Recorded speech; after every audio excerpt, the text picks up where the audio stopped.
আমি আমার চোখের সামনে দেখছি যে আমার আমার আমার ময়না পাখিটা ওই রুমের মধ্যে পড়তেছে। ভাই, আমার পাখিটারে যখন বের করা হয়েছে আমি বলছি যে আমাকে একটু দেখতে দেন, আমাকে একটু দেখতে দেন। আপনারা যদি প্রথম দিন আমাকে দেখতে দেওয়া হইতো আমি কিন্তু স্কুলের মাঠ থেকেই আমার পাখিটারে বুঝতাম, কারণ আমি জানি ওইখানে কয়টা বাচ্চা কোচিং করে, কয়টা বাচ্চা ছিল।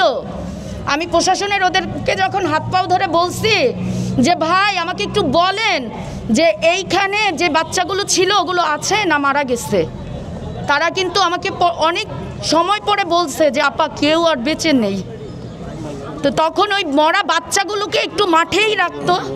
আমাদের মাইলস্টোনের নুরুন নবী স্যারের তো অনেক বড় বড় মাঠ, স্যার একটু মাঠেই রাখতো, আমরা ওইখান থেকে বেছে নিয়ে যাইতাম। কিন্তু কি করেছে জানেন আপনারা?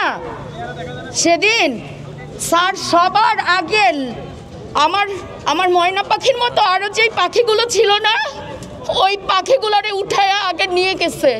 কেন ভাই? ওগুলোরে রাখতেন, আমরা শনাক্ত করে নিয়ে যাইতাম। যখন নিয়ে গেছে আমি দুপুর থেকে রাত 4টা পর্যন্ত আমার পাখিটারে খুঁজছি ভাই, আমি কোথাও পাই নাই। আমি এই হসপিটাল ওই হসপিটাল সব জায়গায় খুঁজছি, কোথাও পাই নাই।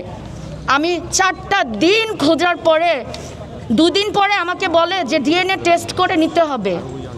ডিএনএ টেস্ট করে যখন নিতে হবে আমার হাজব্যান্ড গেছে, ওরটা নিয়ে বলছে আমারটা নিতে হবে। এটা কি টিচারদের দায়িত্ব ছিল না? আমি তো ভারসাম্যহীন ছিলাম। একদিন পরে আমি আর কিছু দেখতে পাই নাই, আমি কাউকে চিনি নাই। তাহলে আমাকে ওই অবস্থায় নিয়ে যাওয়া হয়েছে ডিএনএ দেওয়ার জন্য। এটা কি স্কুলের দায়িত্ব ছিল না যে আমার তো একটু রক্তই নেওয়া লাগতো ওই রক্তটা নেওয়ার জন্য? কিন্তু স্কুল কর্তৃপক্ষ এটাও করে নাই। স্কুল কর্তৃপক্ষ আমাদেরকে 20 দিন পর ডাকছে, 20 দিন পর ডেকে তারপরে আমাদের সাথে মিটিং করে। কি মিটিং করে জানেন আপনারা?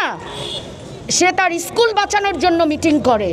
কেন? তার কাছে কি আমাদের বাচ্চাগুলোর কোনো দাম নাই? তার স্কুলের দাম বেশি না আমাদের বাচ্চাগুলোর দাম বেশি? যেদিন প্লেন ক্রাশ হয়েছে আমার চোখের সামনে দিয়ে নুরুন নবী স্যারের গাড়িগুলো সব বের হয়ে গেছে, একটা একটা করে গাড়ি সে বের করে দিছে। কেন রে ভাই? এই গাড়িগুলো আমাদের টাকায় কেনা ছিল না? তাহলে সে গাড়ি বের করে দিছে। আরিয়ান নামের একটা বাচ্চা, সেই বাচ্চাটারে পায়ের নিচে ফেলায়া রিকশায় করে নিয়ে গেছে। কেন? এটা কি স্যারের দায়িত্ব ছিল না?